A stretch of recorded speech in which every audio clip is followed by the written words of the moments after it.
వేసిన పంటను కాపాడుకోవడానికి అన్నదాతలకు ఆపసోపాలు తప్పడం లేదు. వేసిన పంటలకు యూరియా దొరక్క అర్ధరాత్రి కార్యాలయాల వద్ద పడుకోవాల్సిన దుస్థితి. సిద్దిపేట జిల్లా దుబ్బాకకు యూరియా లారీ వచ్చిందని తేలడంతో రైతులు రాత్రి నుంచి క్యూ లైన్ కట్టారు.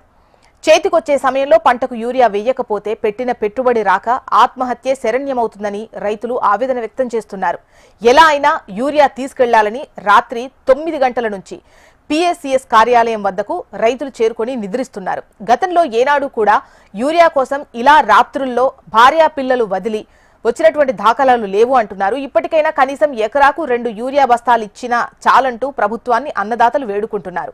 ఇందిరమ్మ రాజ్యం అంటే ఇలా రాత్రుల్లో కార్యాలయాల వద్ద యూరియా కోసం పడిగాపులు కాయడమేనా అని రైతన్నలు ప్రశ్నిస్తున్నారు. దుబ్బాక మండలం మేము రాత్రి 9 అవుతుంది, నాటేసుకొని నెల రోజులు అవుతుంది. 15-20 రోజుల వ్యవధిలో మేము యూరియా వరికి విత్తాల్సి ఉంటుంది. ఇప్పటి వరకు నెల రోజుల పోలే ఒక్క సంచి కూడా చల్లలేదు. రాత్రి 8 గంటల నుంచి లైన్ కట్టినా కూడా మాకు 4 ఎకరాల నాటేసినా కూడా ఒకటే బ్యాగ్ ఇచ్చారు. కనీసం ఒక ఎకరానికి 2 బ్యాగులు ఇస్తేనన్నా సరిపోతుంది. ఈ నెల రోజుల వ్యవధిలో వేసినటువంటి వరికి ఒక సంచికి ఆ వరికి ఎక్కడ పొంతన కాకుంటున్నది.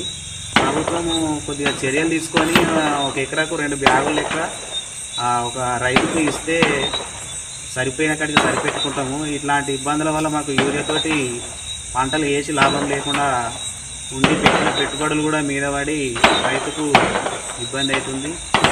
గవర్నమెంట్ దయచేసి ఎకరాకు 2 బ్యాగులు ఇవ్వాలని